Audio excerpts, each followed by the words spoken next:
양소영 변호사의 상담소, 양담소를 찾아주신 여러분 환영합니다. 양소영입니다. 프랑스 파리의 이달고 시장은요, 2014년에 당선됐습니다. 1977년 파리 시장직이 부활한 뒤 처음으로 당선된 여성 파리 시장이었죠. 사회당 소속인 그녀는 지난 6월에 치러진 프랑스 지방선거에서 재선에도 성공했는데요. 그런데 얼마 전 이달고 파리 시장이 벌금을 물게 됐다고 합니다. 그리고는 벌금을 물게 됐다는 걸 알았을 때 기쁨이 차올랐습니다. 이런 말을 했다는데요. 벌금을 냈는데 왜 기쁘다는 걸까요? 법무법인 승인 양소영 변호사입니다. 네, 이달고 파리 시장은 왜 벌금을 냈을까요? 네, 기사 보신 분들도 많으실 텐데요. 프랑스 공공서비스부가 2018년 인사에서 성평등 관련 국가 규정을 어겼다는 이유로 파리시에 9만 유로, 우리나라 돈으로 약 1억 2천만 원의 벌금을 부과했습니다. 2013년 제정된 이 법은 관리직을 임명할 때 60% 이상을 특정한 성으로 채우지 못하도록 규정하고 있는데요.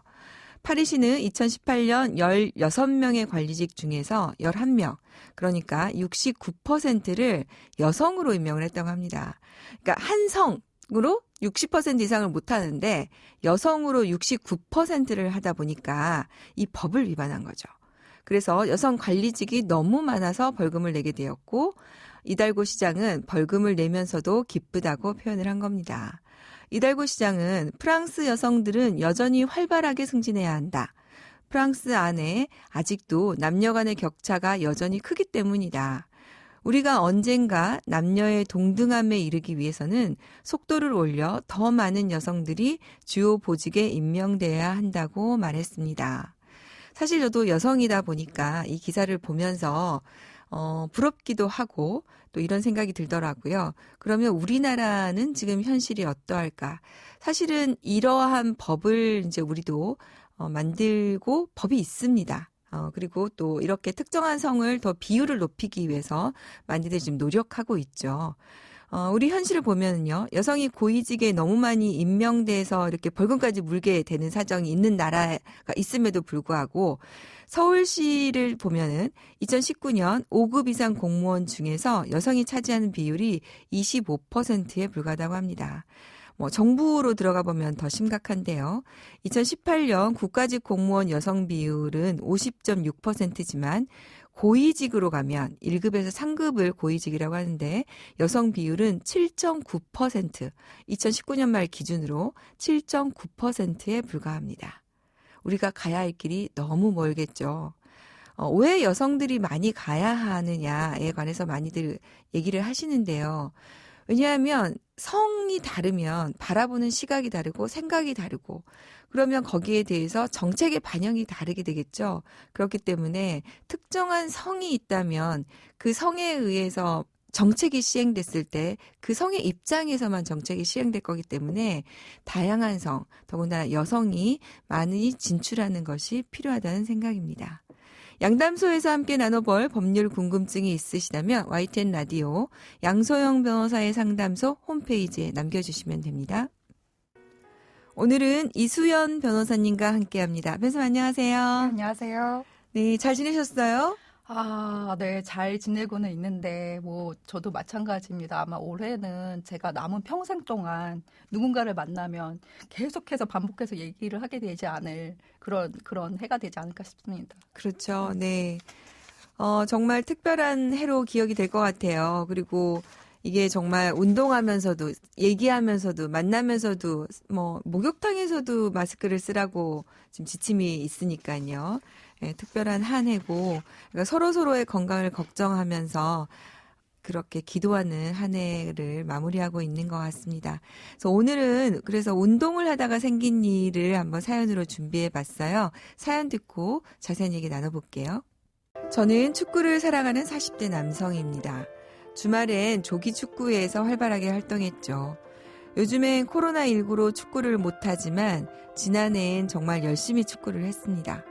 작년 가을에도 옆 동네 조기 축구회와 경기를 했는데요. 제가 골문 앞에서 공을 넣으려는데 상대방 골키퍼가 저를 막는다면서 거칠게 밀어냈고 저는 그대로 나가 떨어졌습니다. 그 일로 저는 정강이 뼈에 금이 갔고 깁스를 하고 병원을 다니고 제법 오랫동안 고생을 했습니다. 물론 한동안 제가 좋아하는 축구도 하진 못했습니다.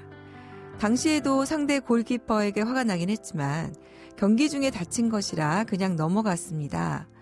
그런데 얼마 전 길에서 우연히 상대방을 만났는데 괘씸하게도 모른 척하고 지나가는 겁니다. 그때 다리를 다쳐서 고생했던 기억이 떠올랐는데요. 지금이라도 소송을 하면 병원비나 위자료를 받을 수 있을까요? 네, 아무래도 축구가 과격한 운동이다 보니까 이렇게 다치는 경우가 많더라고요. 변호사님, 1년 전 일인데요. 소송을 하면 치료비나 위자료를 받을 수 있을까요? 네, 그 1년 전 부분은 제가 뒷부분에서 좀 따로 말씀을 드리고요. 네. 이런 경우에 이제 소송을 하면은 치료비를 받을 수 있는지부터 먼저 말씀을 드리겠습니다. 그러니까 누군가를 다치게 했다고 하면 당연히 이제 치료비를 물어야 되는 게 아닌가라고 생각을 할 것 같은데요. 하지만 운동 경기는 조금 다릅니다. 이렇게 상대방으로 인해서 다친 경우라고 하더라도 운동 경기 중이라고 하면은 그 상대방한테 책임을 물을 수도 있고 그렇지 않은 경우도 있습니다. 아, 네. 그러면은 그 기준에 대해서 어떻게 되는지 설명 좀 부탁드릴게요. 이에 대해서는 이제 대법원 판례가 있어서 제가 먼저 잠시 소개를 드리겠습니다. 제가 판례 원문을 조금만 인용을 하겠습니다. 운동 경기에 참가하는 자는 자신의 행동으로 인해서 다른 경기자가 다칠 수가 있다. 그렇기 때문에 그 경기 규칙을 준수를 하면서 상대방 그 경기자들의 안전을 확보하여야 할 신의치상 주의 의무인 안전 배려 의무가 있다라고 네. 하면서요. 그렇다면은 과연 이제 안전 배려 의무라는 게 어떤 것인가, 주의 의무가 어떤 것인가라는 게 이제 고민이 될 텐데요. 이때 보는 요소가 어떤 경기인가, 경기의 종류 그리고 경기 규칙을 제대로 지켰는가. 아, 그리고 네. 어떤 다친 정도가 어느 정도인가 이런 것들을 다 종합해서 고려해서 판단을 하는데요. 특히 또 중요한 부분이 이제 행위자 다치게 한 사람이 네. 한 행동이 사회적 상당성의 범위를 벗어나지 않았다면 손해배상 책임을 물을 수 없다고 되어 있는데요. 이제 늘 이제 나오는 사회적 상당성이 여기서도 나오는데요. 결국 이제 그게 문제가 되겠군요. 그래서 네. 저도 이제 사회적 상당성을 이제 말씀드리기가 쉽지가 않은데 그냥 쉽게 생각하면 우리가 이제 사회 통념상 상식상 이제 저 정도는 되지 이런 정도라고 생각하시면 될 것 같고요. 특히 이 대법원 판례에서는 어떻게 이제 좀 나누어서 봤냐면 경기 종류를 중에서도 이제 권투나 태권도 이런 거는 경기 자체가 상대방 선수의 신체를 공격하는 거잖아요. 네네. 그런 것들 그리고 뭐 축구나 농구 같은 거 이런 것도 이제 단체적으로 우리가 이제 TV를 봐도 알겠지만 굉장히 막 공격적이고 거칠고 그리고 선수들이 부상을 당했다는 그런 기사도 종종 보는데요. 그런 것처럼 그 경기 자체가 내재되어 있다. 부상의 위험성에 내재되어 있다. 이런 종류의 경기라고 하면 그 경기에 참가하는 선수도 어느 정도 그걸 감수하고 참가를 하는 것이다. 네. 이렇게 보고 있고요. 그렇죠. 그래서, 권투 같은 경우에는 당연히 다치는 그렇죠. 거를 이제 내재적인 위험이니까 그건 네. 감수해야 된다 이런 말이네요. 네, 그렇습니다. 네. 그러면 어느 정도의 룰을 지킨다면 네. 그 안에서 일어나는 위험은 좀 감수는 해야 된다. 네, 이런 그렇습니다. 얘기군요. 네, 네. 특히 이제 격렬한 운동의 경우에는 그러니까 상대방이 책임을 지기 위해서는 좀 그 요건을 엄격하게 보고 있는 것이 현재 판례의 태도입니다. 네. 그러면 어떤 경우에 손해배상이 인정된 게 있는지 궁금한데요. 네. 좀 소개 좀 부탁드릴게요. 예, 반면에 이제 손해배상 책임을 인정한 사례도 있는데요. 이것도 이제 같은 이제 축구 경기였는데 네. 그 재판부에서 아마 그 당시 경기 영상을 틀어본 것 같습니다.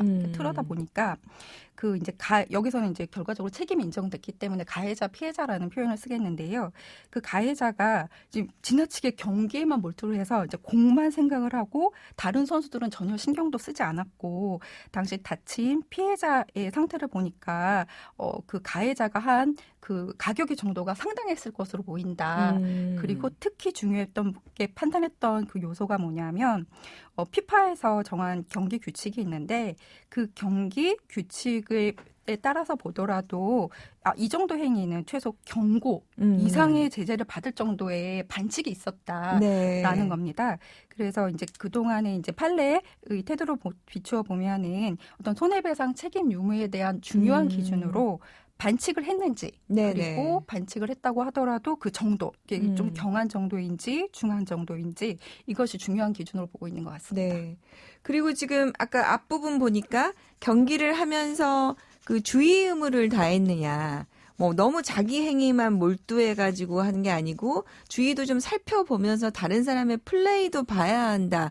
이런 부분도 조금 판단을 한 것 같네요. 예, 그런 것 같습니다. 그래서 네. 경기 규칙이 이렇게 쭉 있더라고요. 저도 잘은 모르는데 거기 보면은 뭐 너무 조심성 없이 무모하게, 그렇죠. 과도하게 뭐 이렇게 진행을 하는 경우에는 네. 어떤 규칙에 위반된다고 보고 있는 것 같습니다. 사실 저희가 이제 이거는 지금 오늘 사연은 어른들이기도 한데요. 사실은 아이들도 축구, 농구 이렇게 게임을 많이 하면서 다치잖아요. 네. 그래서 오늘 사연에 관심 있는 부모님들도 있으실 것 같아요. 자, 그러면은 사연으로 돌아가면 어떻게 이런 경우 손해배상을 받으실 수 있으실까요? 아이들이 다친 경우라면은 사실 부모님 입장에서 너무 가슴 아프고 속상하고 화도 나실 것 같아요. 그런데 지금 이제 기존의 이제 판례도 그렇고 우리가 이제 일반적으로 통용되는 어떤 상식이라든가 이런 걸 비춰봤을 때 를 기준으로 말씀을 드린다면 어떤 그 경기, 뭐 축구라든가 뭐 농구라든가 이런 격렬한 경기를 하다가 아이들이 다쳤다고 하더라도 그것이 이제 기본적인 룰에서 크게 벗어나지 않은 상태에서 다친 경우라면 조금 어렵지 않을까 하는 생각입니다. 네. 그 지금 아까 사연에서 이제 1년 같은 경우에는 그러면은 이 부분은 시효는 지나진 않은 겁니까? 예, 그러니까 이 사건 같은 경우는 결과적으로는 이제 불법행위에 기한 손해배상 청구이기 때문에 그 소멸시효가 문제가 되는데요. 그래서 이제 그 민법에서 손해 및 가해자를 안 날로부터 3년 이내에 행사를 하지 않으면 시효 소멸이 되거든요. 그래서 뭐 이분 같은 경우에는 나중에 그 상대방한테 책임이 인정될지 인정되지 않을지는 어떤 뭐 법적 판단을 받아야 되겠지만 그 전에 어떤 그런 절차를 거치기 위해서라도 그 그 경기를 한 날 이미 다 아셨기 때문에 그 날로부터 3년 이내에는 어떤 소송을 하셔야 될 것 같습니다. 네. 자, 그러면 이제 1년 지났으니까 손해배상은 하실 수 있는데, 네. 이 사연으로 봐서 과연 이제 주의 의무를 다하지 않았나, 룰을 위반했는가, 여기에 따라서 손해배상 여부가 결정될 수 있을 것 같다. 그 결론을 내릴 수가 있을 것 같습니다. 네, 오늘 이수연 변호사님 도움 말씀 감사합니다. 양소영 변호사의 상담소 양담소는 내일 또 문을 엽니다. 끝곡 로비 윌리엄스의 It's Only Us 들려드릴게요. 양소영이었습니다.